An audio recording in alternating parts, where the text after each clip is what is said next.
Welcome back to Stuttering Sports. Today is August 6th, 2021, and the topic for today is my 2021-22 Los Angeles Chargers season preview. How this will work is very quickly, I'm going to go over the roster, give a little overview, outline my expectations for the team heading into the 2021 season, and then give my win-loss prediction for this team going game by game to do so.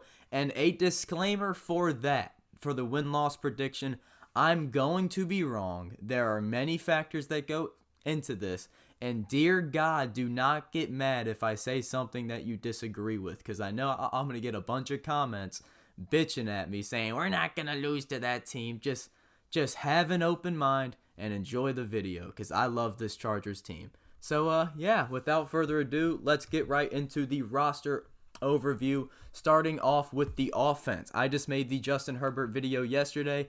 I think he is a stud. I love their passing unit with Keenan Allen being super underrated and Mike Williams hopefully taking another jump, his big ass. And they also drafted Josh Palmer during the third round, just continuing to solidify that wide receiver room.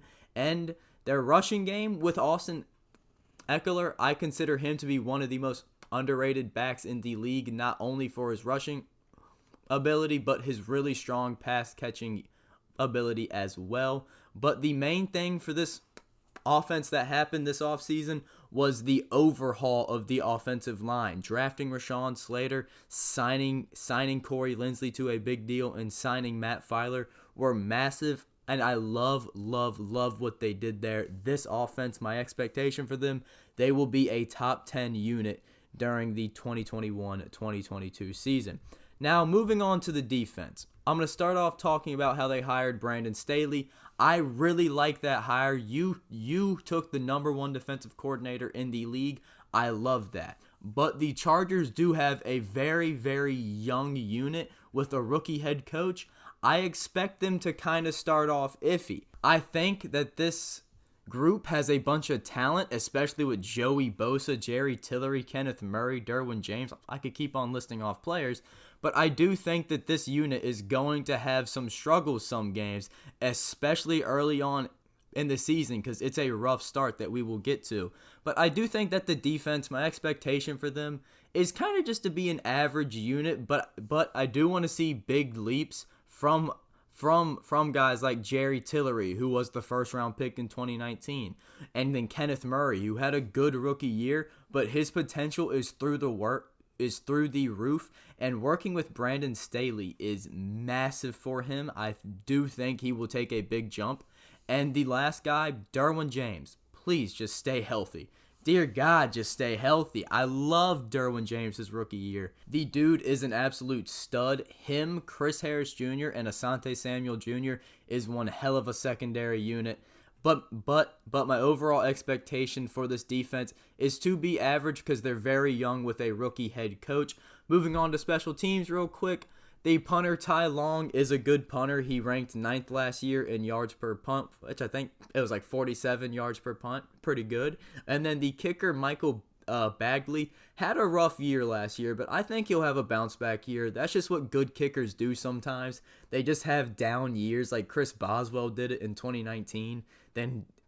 And then for the past 2-3 years, he's barely missed a kick for the Steelers. So I'm not too concerned about Bagley's down year last season. I expect him to do well. So, that's my overview of the roster. My expectation for them, the offense should be a top 10 unit. The defense will be average because they're so young with a rookie head coach, but I do expect leaps from Jerry Tillery, Kenneth Murray, and Derwin James when you already have Joey Bosa, who's a top 2-3 pass rusher. And the special teams unit will be good as well. So, let's get down to the meat and potatoes. How will they do this season? Let's go game by game. Starting off with week 1. Week 1, they go to Washington to play the Washington football team. And I expect this to be a loss to start the season. The reason for this being is because what is Washington's main thing? It is their defensive line. And the defensive line plays the offensive line. Now, I love what the Chargers did with their offensive line, but naturally, they have little to no chemistry together, and they're being thrown into a top 2, top 1 defensive line in the NFL. I don't think that will work well for the Los Angeles Chargers. I expect them to lose a close, low-scoring game, but I think that will be Washington's bread and butter this season is close, low-scoring games. So I unfortunately do have the Chargers losing week 1. Moving on to week 2, playing Dallas at home. 2 high-octane, high-scoring offenses are playing each other, and I expect that to be exactly that. This will be a very high-scoring game that will be won in the turnover battle, and, well, I expect the Chargers to win that turnover battle as Dallas cannot get turnovers for shit. So post week 2, the Chargers are sitting at 1-1 in this prediction world, and week 3, they go at Kansas City at Arrowhead Stadium. I don't think this will bode well for Los Angeles. Justin Herbert's first game at Arrowhead. It's not going to be too great.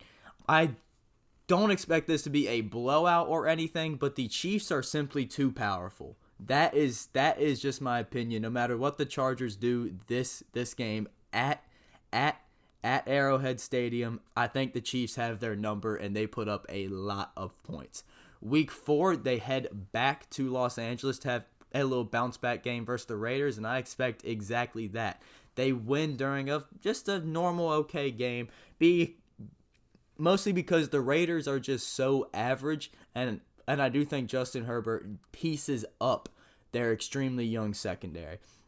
Now, looking at weeks 5 and 6, I do expect them to lose both of those games for very similar reasons, because the Chargers' rush defense will not be very good next year. What is the Browns' main thing? Rushing offense. What is the Ravens' only thing? Rushing offense. And sure, the Chargers can outscore them. I would not doubt them. But the Ravens have one hell of a defense, and the Browns have one hell of a defense. So I do expect the Chargers to lose back-to-back games to the Browns and the Ravens, sitting at 2-4 heading into their bye week.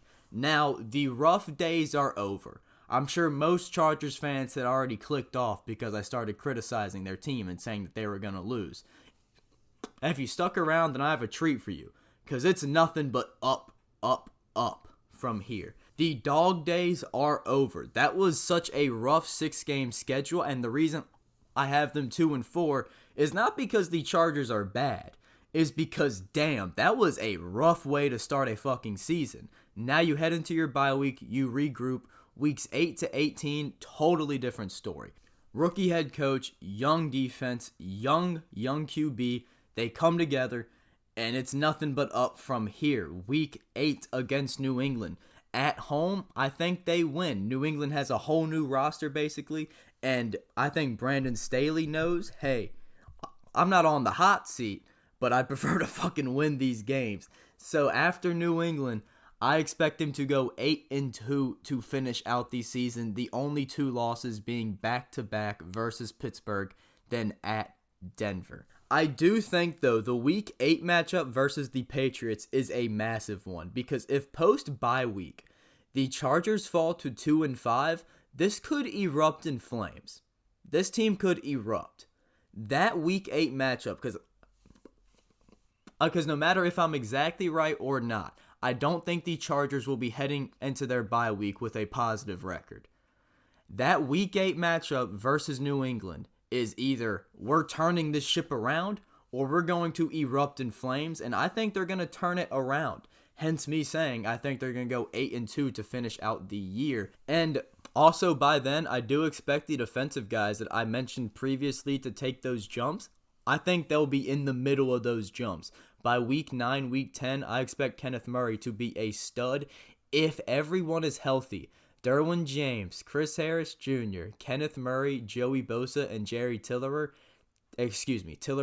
that is dangerous. If Tillery, Murray, and James can make that jump, which I expect them to by week 9, week 10, which is around this point, yeah, it is wraps. It is wraps. When you look at the teams that I have the Chargers beating, they're not that strong with their rushing game or their defensive line. Philadelphia, Miles Sanders is good. Philadelphia's defensive line is very good, but by then the Chargers offensive line will be solidified. Justin Herbert will piece this team apart. Minnesota, same exact deal. Dalvin Cook is good, but oh my goodness, Justin Herbert's going to piece this secondary alive. Unfortunately for the next two games, Pittsburgh and Denver, very good secondaries with okay offenses. I expect these two games to be low scoring, and unfortunately, I don't think that's how the Chargers can win games. Is low scoring. Give me Pittsburgh and Denver back to back. Then from there, a 6-0 run to end the season. At Cincinnati, Chargers are just simply a better team, no ifs, ands, or buts about it. Versus the Giants at home, I do like the Giants defense. I do like what the Giants are doing, but God, their offensive line is buns. And Daniel Jones, I'm not too high on Daniel Jones going into this season. Give me Justin Herbert beating Daniel Jones in the head-to-head matchup. Week 15, Kansas City, Thursday Night Football. This is the match that solidifies this Los Angeles Chargers team as a force heading into the playoffs. At this point, they're on their little run. They had the back-to-back losses, but they're currently sitting at 7-6. Prime time versus Kansas City. They put their foot down at home, and I think they win that game. I think they send the message to the other AFC playoff teams saying, guys, we are here. And I don't think they win big because it's Kansas City, for Christ's sake. But I do think it is a clinic from the Chargers offense. And I think by this point, Brandon Staley will have a good defense to work with all the young guys developing. And then to finish out the year at Houston versus Denver, at Las Vegas. None of those are playoff teams, with the exception of maybe Denver being a borderline playoff team. But I expect them to sweep the end of the year, finishing out 11-6, and that should be a wild card spot. So, yeah, I think this Chargers team, assuming that is enough to make the playoffs, is probably going to make the playoffs. I think it's a rough start. I think that first 6 weeks is a rough start for any team. Week 8, though, post-bye week versus New England, that is where we truly see where this season is going, and I think it will go in the positive direction. I think they beat New England, and then from there, they really only have 3 hard matchups. And those being Pittsburgh with their defense, Denver at Mile High with their defense, then obviously Kansas City being, in my opinion, the best team in the league. So, yeah, if you made it this far, thank you so much. You made it past me kind of saying the Chargers are going to suck to start the year. I assume a lot of fans clicked off at that point. Thank you for sticking around. And, yeah, hope you enjoyed. Leave a like if you enjoyed the video. Subscribe if you want to see more stuff like this. I probably won't be posting Chargers for a little bit because I made the Justin Herbert video yesterday, then this video today. But I do know that one did really well, so I'm going to try to keep you Chargers fans, giving you some to watch until the season starts. I hope you enjoyed, and have a great day.